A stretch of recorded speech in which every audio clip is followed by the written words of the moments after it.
I'm Nate Gilmore, host of the Holiness Today podcast. And I'm Stan Reeder, Regional Director of the Church Nazarene in USA and Canada.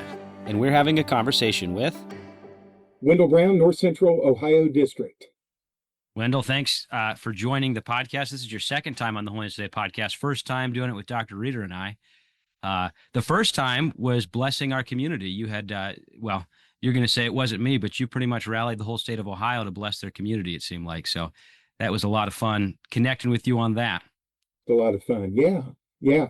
Great to be back, too. Yeah, good to have you. Dr. Reeder, you know Wendell better than me, but I was going to just get him started talking about kind of how he got connected to the Church of the Nazarene, because I was doing some sleuthing and didn't go to a Nazarene school and played some college ball. 82nd Airborne, did I see that correctly too? So yeah. Did my Googling sleuth into you correctly? But how did you get connected with? How'd you come to be where you're at today? Through the grace of God, the mercy of God, the help of God, the wisdom of God, all of those things. So I actually did grow up a Nazarene kid. I grew up a Nazarene in Alabama, and my dad was a Nazarene pastor for a season, for a good portion of his life. So we moved. I was born in Indiana, Terre Haute, Indiana. My dad pastored Terre Haute first, and we moved to Wichita or Hutchinson, Kansas, then Wichita, Kansas, and then my dad ended up at Huntsville First Church of the Nazarene. He pastored Wichita West Side and Hutch Bethany in Kansas, and we moved to Huntsville when I was about to turn 8. So that's why Alabama is home to me, because I spent the rest of my growing up years in the same spot and grew up in Huntsville, Alabama. So I started, as a Nazarene kid. When I graduated high school, I was trying to determine what I was going to do. In our Nazarene church, Sergeant York, World War I hero, his grandson, Gerald York, was my NYI president. And wow. Gerald was in military intelligence. For a while, you could find Gerald York on Fox News talking about Middle East things. And Gerald's son, Jerry, and I were friends growing up. Jerry was a little bit older than me, but we were good friends. And I would almost get in trouble at youth group because I wanted Colonel Gerald York to smoke me. I wanted him to make me do push-ups. I wanted him to, and so over the course of time, he kind of birthed in me this love for the Army, this love for America. And so I even went to a thing about being appointed, to an interview about being appointed to West Point. And hey, listen, I was a great scholar because I graduated 12th in my class out of 24. So, it just became pretty clear to me that maybe that's not the route for Wendell and for me. And so I joined the 82nd Airborne Division in part because of his influence in my life. And then kind of went on and got out of the Army. I was far away from the Lord. I've got just an amazing, and I don't know, Nate, if you want me to get into that, but I've got an amazing story of how God, please, did a work in my life. So, I'm an addict coming out of the Army. I'm struggling with addiction. Everything was permissible, not everything was beneficial. This kid who grew up in the confines of all of, at times, legalism and everything else that was associated, back in the 80s, maybe, not going to movies and, worrying about if I snuck to go to a movie, somebody might find out and I'd get in trouble for it, for seeing Batman with Michael Keaton, for instance, and just all of those norms that were in my life. So I got in the Army and everything was available. Just none of it was beneficial. The bulk of it wasn't. How do you, and so I got out of the Army as a drug addict. How do you get out of the Army as a drug addict? Because they test you for drugs all the time. And the answer to that would be that, one of your friends does drugs with you, and he's in charge of the urinalysis lab. He's the one that can say yes or no, whether you're going to get tested positive or not. And so, those are all things that I'm very ashamed of, but they're also things that I also embrace because they're part of my story. So I got out of the Army, moved to Florida. There's no drugs in Florida. And literally the night I'm laying in my bunk, I'm asking myself, do I want to go see my drug dealer, or is this the chance to break away? And I had enough wherewithal to go, I need to try. I need to try to get away from this. And so I moved to Florida and just happened to move in right next door to Pompano Beach Church of the Nazarene. And anyways, they had a service. I went over and for real accepted Jesus. I'm sure everybody watching thought, man, this kid is really confessing some stuff. And I was 21 years old at that point. There was a dear saint in the church. Her name was Frances Tolan. She's gone on to be with Jesus. But Frances came up to me shortly after that and said, Wendell, God wants you to be minister. And I said, I don't think so, Frances. I think literally that morning I had smoked a cigarette before walking into church. Like I'd accepted Christ, but there was a lot of cleanup and baggage that needed to happen. And I said, I don't think so, Frances. She said, I think so. And she was kind of that woman that you don't argue with. And she just said, Wendell, we pray about it for 2 weeks and then come back and give me an answer. And I said, okay. I did. And sure enough, lot of struggles, a lot of things God was working on, but I felt like maybe I should say yes to that. And so I went to her and said yes. And she said, well, good. She said, because God told me when you said yes, I'm supposed to pay your way. And on the spot, she wrote me a check that covered my first full year of college in full. And one of the things that I love, really, Dr. Reeder and Nate, one of the things I love is that she gave me a reputation to live up to. We need more of that in the church. We need to believe that God really does a work in wayward souls' lives, and that He can use even the worst of us. And the truth is, that moment was a defining moment in my life. I've been really keyed in on the difference between chronos and kairos lately. Chronos, I'm sure all the biblical scholars will say I got this totally wrong, but it's meant something to me. So chronos is quantitative, beginning to end, take a timeline. But kairos is qualitative. So in the span of beginning and end of time of my life, there are these kairos moments where at just the right time, or when the time was right, God did something and showed up. And in my timeline of my life, that moment with Frances Tolan is a kairos moment. It's a moment I'm never going to forget. And that reputation that she gave me to live up to made me want something better for my life. And really birthed in me a desire to dedicate myself to the Lord moving forward. Man, I've got a lot of bumps and bruisers, but that was a defining moment in my life. So then I end up, where am I going to go to school? I looked at Trevecca because I was a Trevecca kid, went to Blast at Trevecca and, played basketball all of that time.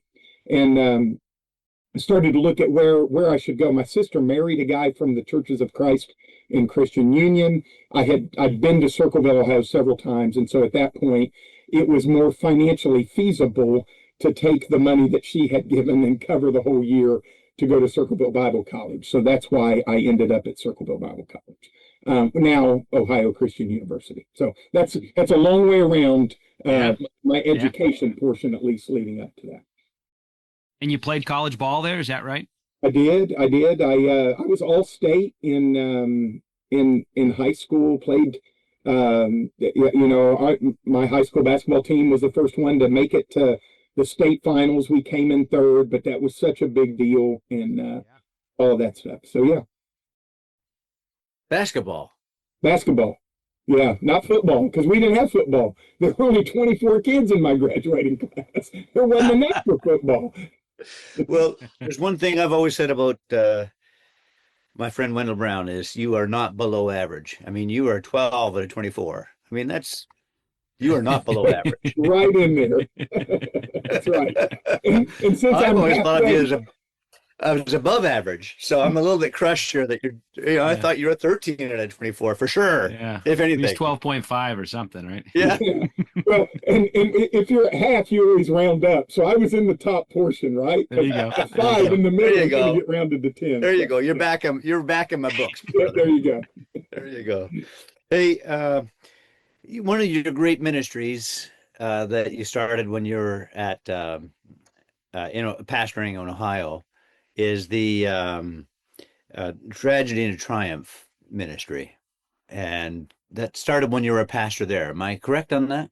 It actually started when I was pastoring in Tennessee. Okay. A year before I moved to Ohio. All right. Yeah. Tell me the roots of that. I mean, I hear your testimony. I hear how God's transforming grace just completely changed your life, put you on a whole new trajectory. I know that's part of it. And anything else that spawned, and I want to hear about the ministry, but how did it start in your heart? How was it birthed? So I've always had a major soft spot. Yeah, just given my history, I have always had a major soft spot for people that struggle with whatever it is. And I'm going to be the first one, I hope, to believe that real change is possible in somebody's life. Um, and I was literally, I had almost 6 acres back then, and I was on a big lawn tractor cutting grass, and those were great times to talk to Jesus. And I was praying. I had heard the story of this guy named Saran Stacy. I'm a big Alabama guy. Saran played at Alabama, played in the NFL, and he lost 4 of 5 children in one night when a drunk driver hit his vehicle. Just right at Thanksgiving time. And I'd heard his story, and I'd heard that that was a year before he had kind of come out of that and was speaking about, his faith wasn't shattered, his faith is strengthened. And I thought, well, my goodness, that's a story people need to hear. And then thinking about my own life and just praying, sitting on a tractor, I felt like the Lord told me, start a ministry called Tragedy into Triumph, and share the testimonies of people that have overcome incredible odds. Share literally what God could do in people's lives. So we started it in 2009 at Jason's Chapel Church of the Nazarene in Dixon, Tennessee. We had Saran Stacy speak. We had an individual by the name of Maury Davis who pastors a church in Gallatin, not a Nazarene church, but he had committed first-degree murder. He did it, and accepted Christ in prison, and miraculously got released. The family forgave him, and he was now pastoring a church of thousands in north of Nashville, Tennessee. He came and spoke, and then Clay Cross, the Christian artist Clay Cross, who from the 90s maybe sang the song I Surrender All, that was a big Christian hit. He said that he lost his singing voice because of a pornography addiction, and that God cured him of that as he overcame that addiction. And so in the very first one, we covered loss, we covered murder, and we covered pornography addiction, and off it went from there. So yeah, and then since then it's just been one story at a time. One of the things that we like to say is that Tragedy into Triumph, we're helping people transform tragedy in their lives one story at a time, is kind of the way we like to say it. So but lots of things we've covered. I mean, just literally we've covered suicide, depression, anxiety, crime, murder, prostitution, homelessness, alcoholism, drug addiction, abortion, terrorism, atheism, cancer, infidelity, loss,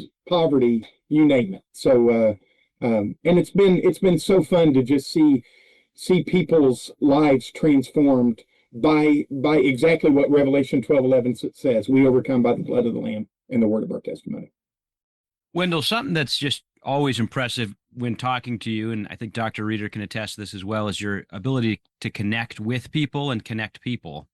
I'm just amazed when I look at the roster. You got Michael Orr speak, Jim Tressel, CEO of Aunt Anne's Pretzels, Riley Gaines. Did you say Deion Sanders also? Deion Sanders had the owner of the Dolphins, the Miami Dolphins, speak. I mean, it's impressive. So, as someone who likes to connect with individuals as well, inspire me. How do you do that? You just kind of reach out to them? Is it cold calls? You're a networker. Teach me your ways, oh master, kind of thing. But I'm really impressed with it. It's amazing. Don't take no for an answer. Don't take no for an answer. And everybody's got a hot button that they're passionate about. Any believer, anybody who's truly been transformed, they have something in their lives they're truly passionate about because Christ did it in their lives. And so finding what that is and then telling them, we want you to share what Jesus has done, so that somebody, I mean, it's scriptural. We are supposed to comfort people with the same comfort we receive. That's scriptural. That's what the word says. So it's just pulling on those heartstrings and not taking no. And I'll give a good example of that. Deion Sanders, I tried for about 7 years, I think, to get Deion Sanders to come. And every time it was no. When he finally came, he even said publicly, and we've got it, like it's part of the broadcast that we did for this one. Deion said, I kept getting this call from this guy named Wendell. I didn't know him, and he just wouldn't leave me alone. And he said, and he put a bunch of restrictions on me because you're always working through contracts and what's allowed and what's not allowed. And not always, not with everybody. I do need to say that. But because Deion didn't know me, he put some restrictions. And when he showed up publicly, he said, Pastor Wendell, I did not know what this event was, and I just want to say I'm sorry. And I, in front of everybody, I remove every restriction. Do whatever you want to with my story. Now, that's a powerful moment when Primetime confesses to everybody that he tried to commit suicide. A guy that's larger than life confesses that he tried to commit suicide. And something he said that has forever stuck with me about giving somebody a reputation to live up to. He looked at all of us and he said, when I became a Christian, no one believed that I was different. He said, I needed the church to believe that I was different. I needed you to cheer for me. And then just with a look of despair, he said, why wasn't the church there for me? That's a really great question. We ought to be the ones celebrating anybody that says, look, anybody that says, I have found faith in Christ, whether they have theology perfect or not, they're part of us. They're with us. I mean, we even have declarations in the New Testament. If they're not against us, they're for us. So we ought to be the first ones to champion somebody's cause that says, I have found faith in Jesus, no matter how down the line they are in their faith or no matter how new they are in their faith. That's just my opinion.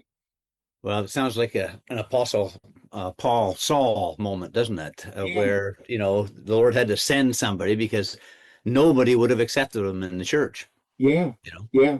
So he had to send somebody to vouch for him. So, yeah.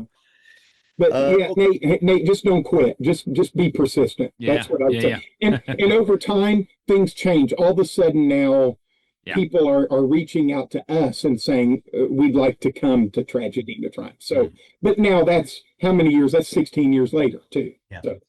Well, I had a front row seat to it, Brother Nate in M25 when we had the idea, we even been birthed by Wendell, of having John Maxwell come and speak at M25, but he was definitely our contact. And I said, Brother Wendell, can he get John Maxwell to come, who doesn't speak in churches for the most part now. It's just not his focus of his ministry, and it's a proclaiming Christ in the workplace. And Brother Wendell just kept knocking on doors. He had a couple contacts, but he kept knocking on doors, and the answer was no. And at first, and then Wendell was trying to keep the door open with me too. He was keeping the door open on both sides. It never would have happened without Wendell, because something would have some kind of restriction or whatever would come on. I think, I don't know. Yeah. Wendell said, no, come on now, come on. He's working both sides. He was like a major mover and shaker on that thing, and it never would have happened. And it was such a highlight at M25. Never would have happened without Wendell. Never would have happened. Not in a million years. It's all due to the Lord's providentially working through him.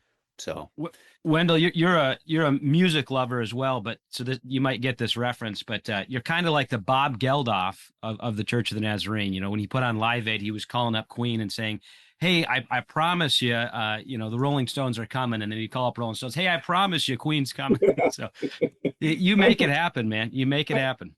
I don't want to be a charlatan, though. I want to. No, you're not. You're not. You're not. Truth, man. Your persistence. I don't think Geldof was either. I hope he wasn't. If I gave you a bad character quality there, I apologize. No. I just, but I do. I told Tammy the other day, my wife, I said, "Man, I've made an awful lot of promises to an awful lot of people. I gotta live up to it." I'm trying. Oh man, that's good. So, okay, Tragedy into Triumph has been going 16 years, and you've got vision for what's happening right now and what's going to happen. Tell us give us an update and tell us how the Church of the Nazarene can be a part of that. Oh, thank you. So, I'll say this: we just finished our event this year, which was in November.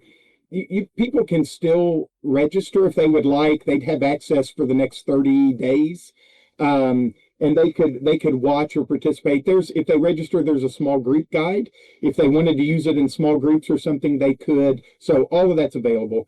We had our largest year ever. We had 1,000 churches. It was like 998 or something churches simulcast Tragedy into Triumph this year. Not all Nazarene. Some are Baptist, some are Catholic, some are, non-denominational, but the largest majority, of course, would be Nazarene. We had a Christian television station, the only one in the in the country of Canada, Stan, which would mean something to you. Are you familiar with the Miracle Channel? Yeah, I am. Mm-hmm. So the Miracle Channel is broadcasting every night of Tragedy into Triumph, all across Canada, and that's huge. So that's amazing. So now we've been told that there, because of Canada's laws, there may be some things that they're going to trim, but nonetheless, Tragedy into Triumph is going around Canada.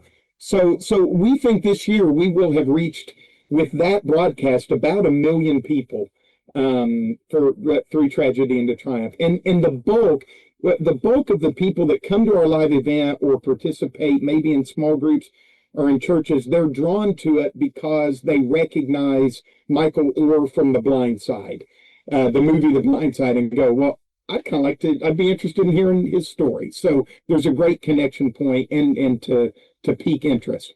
So we have that. We have a docuseries that we're working on, which will be released in 26 before December of 26 is the plan. We have more filming that is going to happen first quarter of next year. And Brian Head Welch from the rock band Korn has an episode.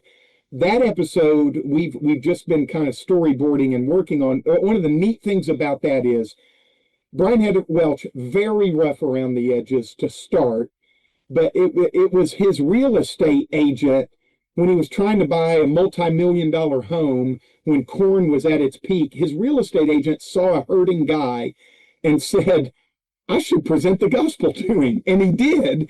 And it changed Brian's life forever. And what's really neat about what Brian's episode is doing, it's not just his story. He's bringing two people that he has discipled and telling their story as a part of his episode. So that's a pretty neat twist on that as well. We've got Auntie Ann, who's participating, some NFL players. We've got all sorts of people. And our goal is to have 5 seasons of that over the next 5 years. So we're trying to raise $5 million. Certainly we would take that from anyone that wants to help with that big endeavor. And I need to rephrase that. We're not trying. We're going to raise $5 million. That the Lord is going to help us. He's already working out so many wonderful things. So people who have assisted with The Chosen are helping us. We have people our videographer has won 2 Emmy Awards, and he's the director of photography, and so they're going to be high quality things. You can find on our website right now an 11-minute pilot with Coach Mark Richt, University of Georgia Hall of Fame coach.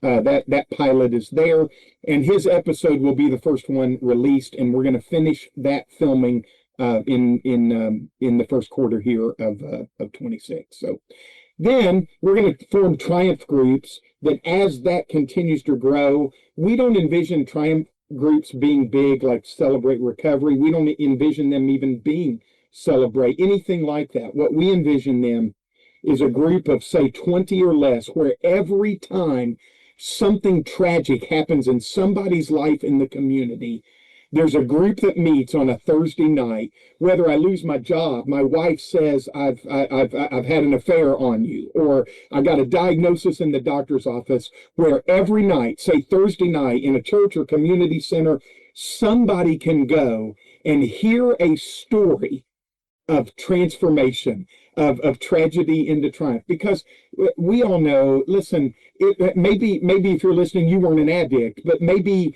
hearing that God has transformed an addict gives you hope that God could do whatever seems insurmountable in your life. And so they would hear a story and then have discipleship principles. So that's there.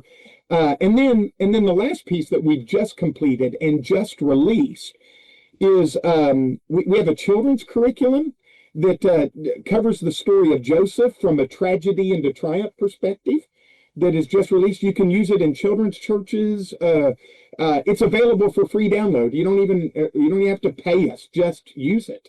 And then the other is we've just released a youth curriculum, a 6-week youth study for youth groups. The goal is to help our young people know that they are not victims of this world, that through Christ they can be victors in this world. And so to help them understand all that God offers, and the title of that is To Take Life, so that they can take this life that God is offering to them. So all are free. We certainly welcome donations, but we want to be a value assist to the church and to help. And so none of it, from the docu-series, those will be on streaming platforms, to the simulcast, it's all free. So just register. Amazing. Yeah, it is amazing. Wendell, tell us, this is a funny one, Dr. Reeder. We talked earlier today, and I said, I was looking on your website, and you got an NBC reporter. Well, I didn't know she was an NBC reporter, but working for you. But Wendell, share a little bit about that. That cracked me up a little bit. Well, so if you watch any of our socials for our event this year, there was this really beautiful young lady who handles all of our man on the street, or interviews and things of our speakers and things. And I have the latitude to say that she's beautiful as a young lady because she's my daughter. And so her name is Joseph.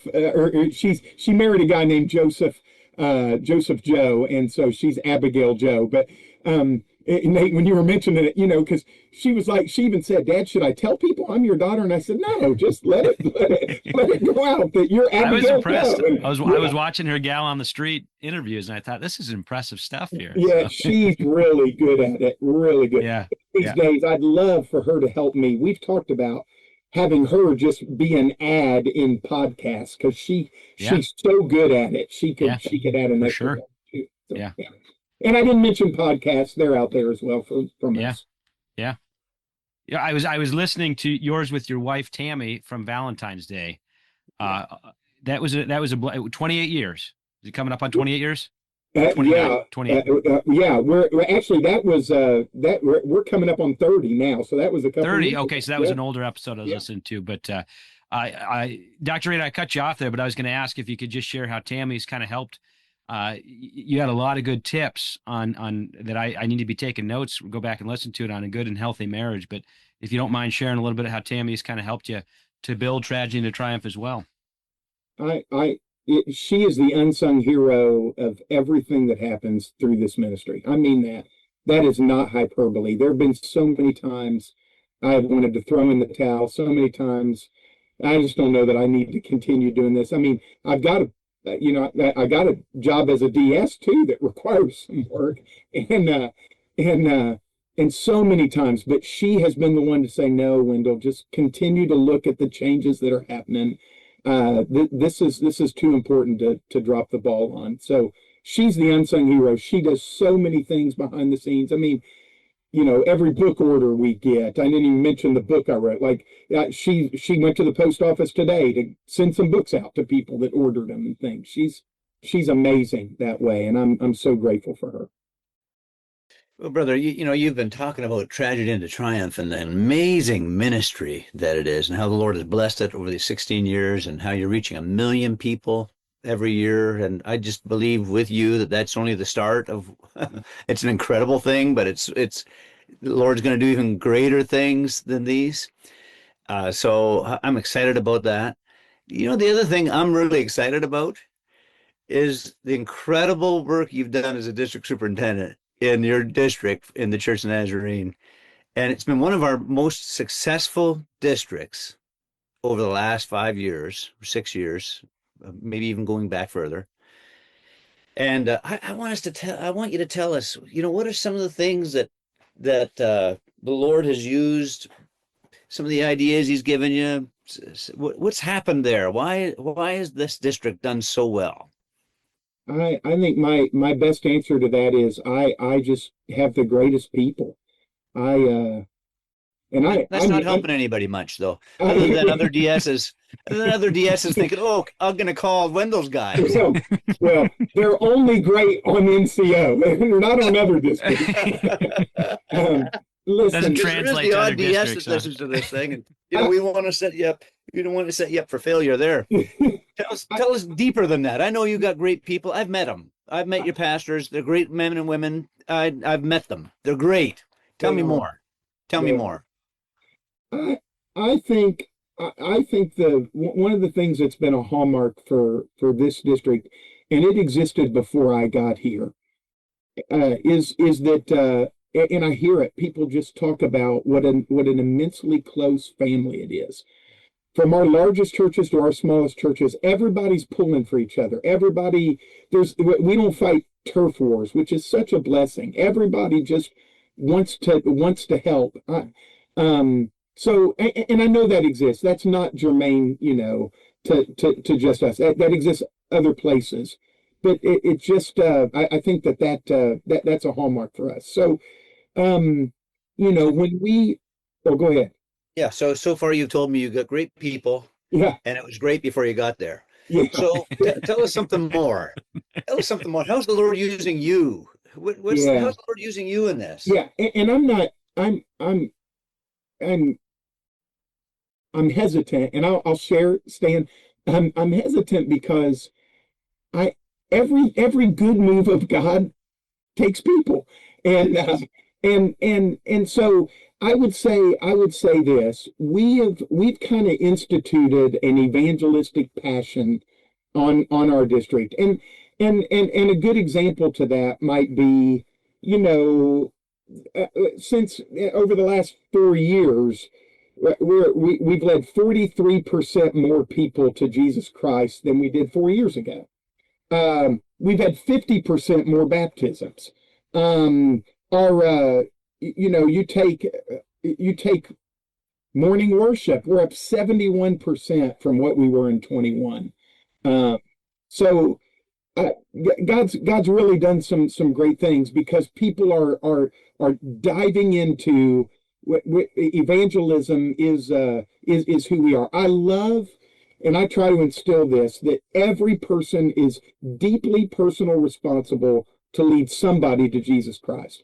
And so we've implemented strategies for that. And a good example might be even this year, in coordination with the cycle of resurgence, we kind of said our theme, introduced it in July, was who's your one? Who's the one person that you'd give your life to see them come to know Jesus Christ?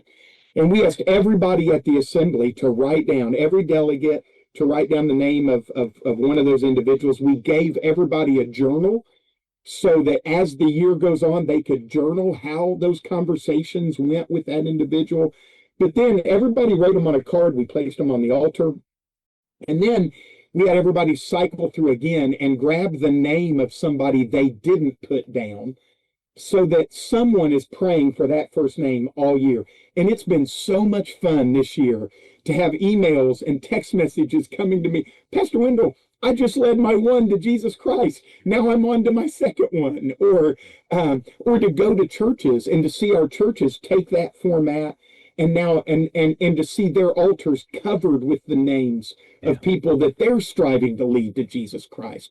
So it takes a group of people that are willing to say, hey, we'll adapt, we'll mesh the district priority of evangelism into our current schedule, and we'll be intentional about leading people to Jesus Christ. So it's fun to see that happen. I resonate with Charles Spurgeon. I know he's not a Wesleyan, but when Charles Spurgeon said, and I mean this, let no sinner go to hell unwarned or unprayed for. Yeah. But that's a powerful statement. And if they're going to go, may they go with our hands about their ankles, begging them to stay. Yes. Those are powerful words. Yes. So I'm just blessed to have a district and a group of people that believe that and want to see that happen. So. I love Charles Spurgeon too. I sometimes quote him just to needle academics, So. I know. I like him. I'm sorry. And the other thing is, though, the one thing I would say too, let's talk about, if I came for structure for just a minute.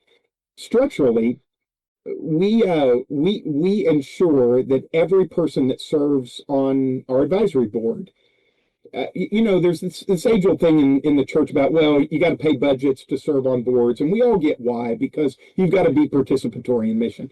But it's more than that. It can't just be money. It's got to be mission. So we ask everybody who's nominated, who are you discipling? Who are you striving to lead to Jesus Christ? And if they don't have an answer for that, they don't get nominated to serve. So every advisory board meeting, throughout our district committees, there's an accountability form that everyone is filling out, and it asks questions about who are you discipling and how are those conversations going, and then how are you doing personally, and then the last question in typical Wesley form is, have you been dishonest about any of the other question. So. But everybody lives by that standard. And I know this much, when you're developing a team, because I coached high school basketball, right? When you're developing a team, if as long as everybody buys into the standard and they live by it, you have success, right? When everybody buys in, when everybody says, I'm accountable to you, to this mission, to God, to this district, and everybody says, that's me, all of a sudden you got a great base and something to build on. So it's been fun to see that develop. That's good. That's what I'm looking for, brother. Thank you for sharing us some of those great insights. That's very helpful. Okay, I got another question for you here. Looking at the future on the Church of Nazarene next year in the cycle of resurgence, our theme is becoming Christ-like disciples. So we've gone from blessing our community to bringing people to Jesus. You're in the thick of that. It's happening on NCO. Our theme next year is becoming Christ-like disciples. I saw a statistic this week that alarmed me. The question in the annual pastor's report, how many people have been experienced entire sanctification in your church this year? And, I filled those reports out for 25 years, and I'd always have to kind of ponder that and stop and think about it. I didn't have a meaningful way as a pastor of tracking that, really. I just would say, okay, there's so-and-so, and there was so-and-so, yep, and there was so-and-so, and I know this happened, and I put my number down. The total number of people that pastors reported as being entirely sanctified this past year. Now, entire sanctification it's the gateway to Christ-likeness. Yeah. It's the gateway to holiness. There's nothing happens in the way of holiness until a person is entirely sanctified. They've consecrated their lives. They're filled with the Holy Spirit. So this is critical to us in our ministry. And the total number that pastors reported out of the 5,000 pastors in our almost 5,000 churches, in a church of 500,000 people in USA and Canada, the total number of people entirely sanctified reported in APRs, annual pastors reports, is 1,897. Yeah. Now, here's the thing. Last year, we saw 40,000 conversions. Thankful for that. Thankful for that. Unless something changes, though, we're not going to see 40,000 entirely sanctified this next year. So talk to me a little bit as a district superintendent. What can you think of on your own district, NCO, this great district with great people and great pastors? It's always been great. Help me understand what could happen on NCO. What could other pastors get a hold of? I just feel like our doctrinal future's in jeopardy unless this changes. I agree. And I'm actually glad that this is a great topic. So as a district, we have clergy excellence events that we have every quarter, and our last one was on preaching holiness, how to communicate holiness from the pulpit, how to actually lead someone to take that next step to be entirely sanctified. One of the things that we came out of that with, it was a good declaration, was if holiness is the aim, stop looking for just holiness passages to preach from. Because if holiness is the aim of the New Testament church and believers, then quite honestly, every passage in the New Testament and the Old needs to be viewed from the lens of holiness. It's all leading us to holiness, if that's the lens. I thought that was a great understanding that we really kicked the tires on a little bit. So then the second thing I would say is we have to get back to membership not being administrative. Here's the deal. We have a vacuum, I think, sometimes because, and we have a vacuum of leadership. We struggle with getting people to serve in various areas. And it's because we're not leading them to holiness. Once someone becomes entirely sanctified, we're raising up next generation of leaders. We're raising up the next generation of people to serve and that are taking hold of the mission of God. So membership, in my opinion, and I really did this as a pastor, membership has to be discipleship. Membership should matter. Membership should cost something. If somebody comes through membership, what is the next step for them in your church to lead them to heart holiness? What are you doing in membership to train them in heart holiness? And then what are you doing in membership to lead them to be missional? You know, I do reviews all the time in churches, and it's so interesting to me that the stated mission of the Church of the Nazarene is to make Christ-like disciples in the nations, right? And yet, the one thing every church rates themselves the worst in is evangelism and discipleship. It's on making disciples.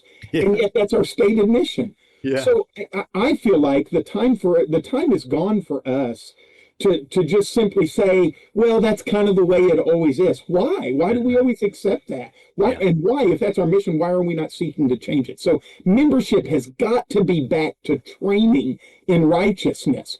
And the beauty of that is every new member that you take in your church, once they've gone through a very stringent membership process where they got teeth in their commitment, once they get through it, you now have transformed people that are 100% missional.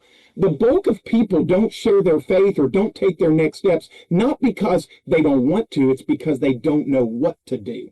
So it's our responsibility to help them. And once that happens, then they birth a passion to go share the gospel. They birth a passion to lead.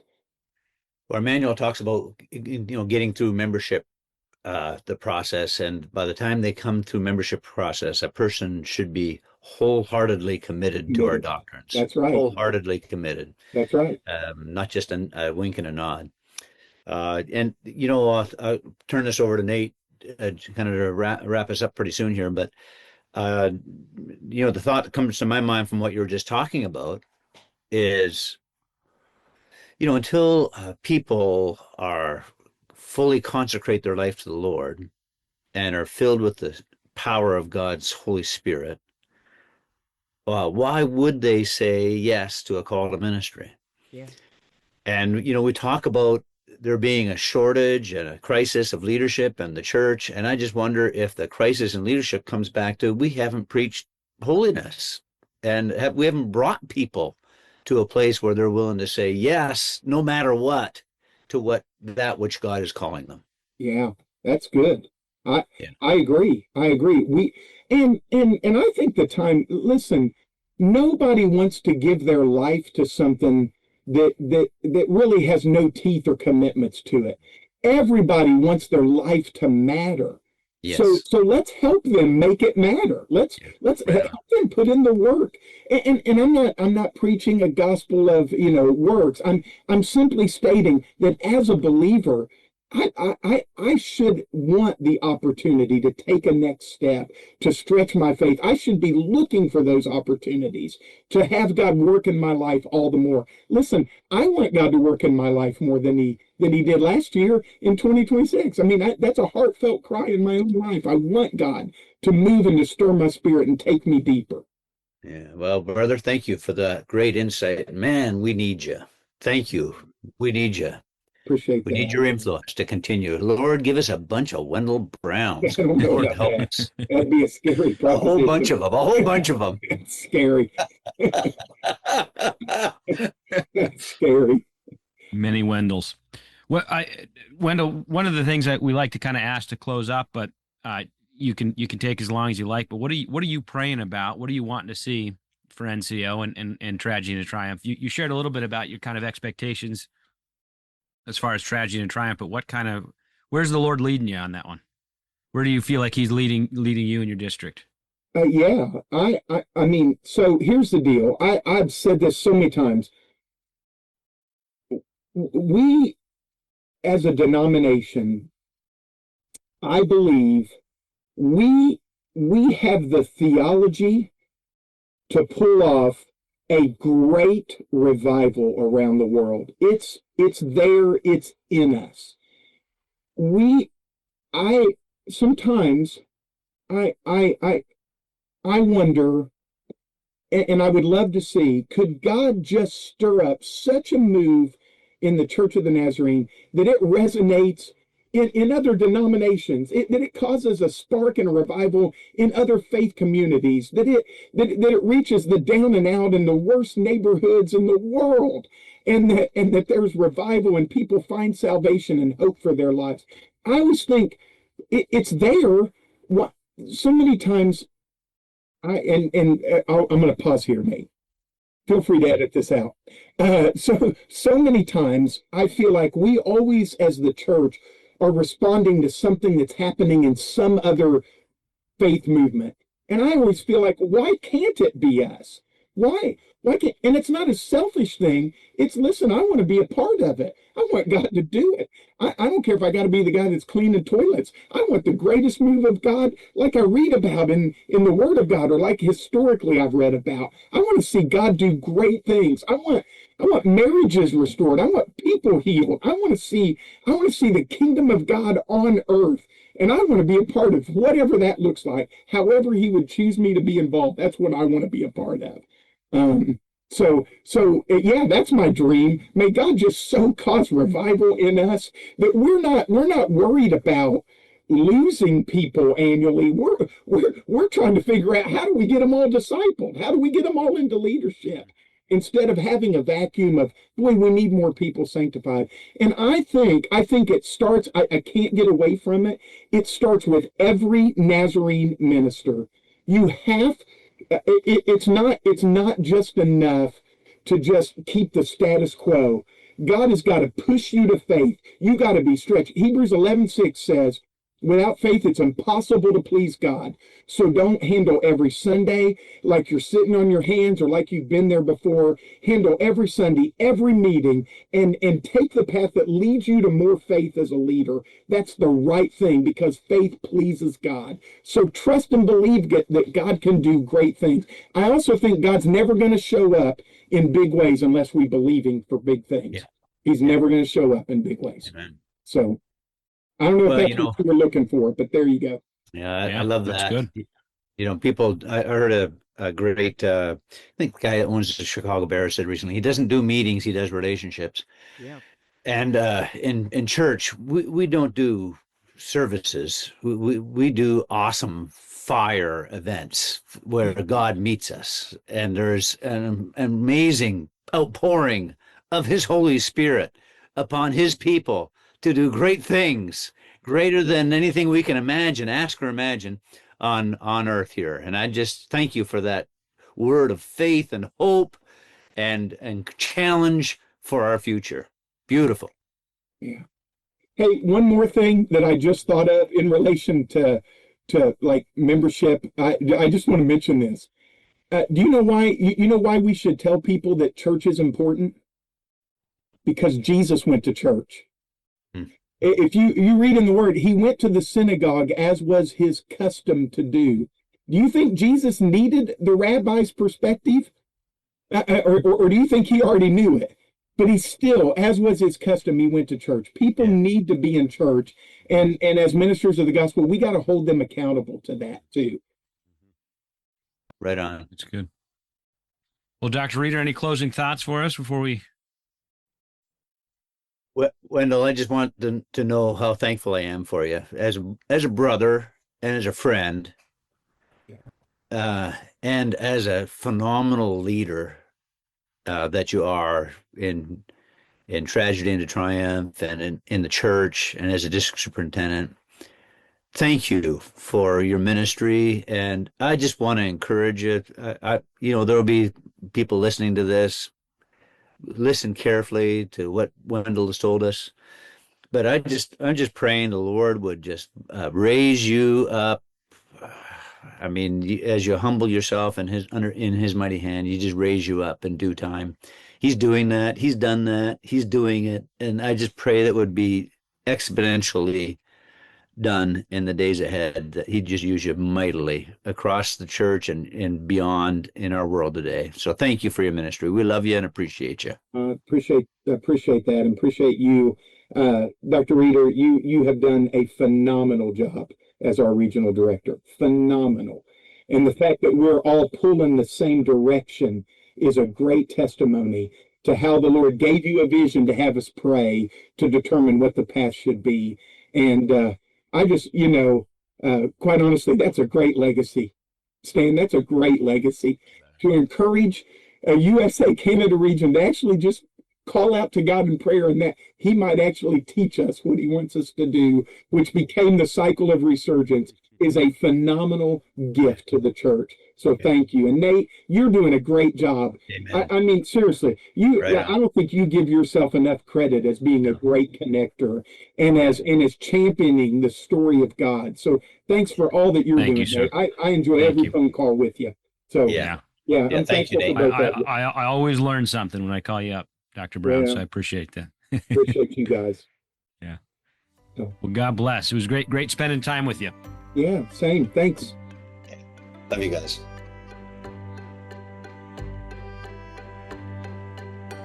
Thank you for listening to this collaboration episode between Holiness Today and the USA Canada region. Look forward to more episodes like this in the future.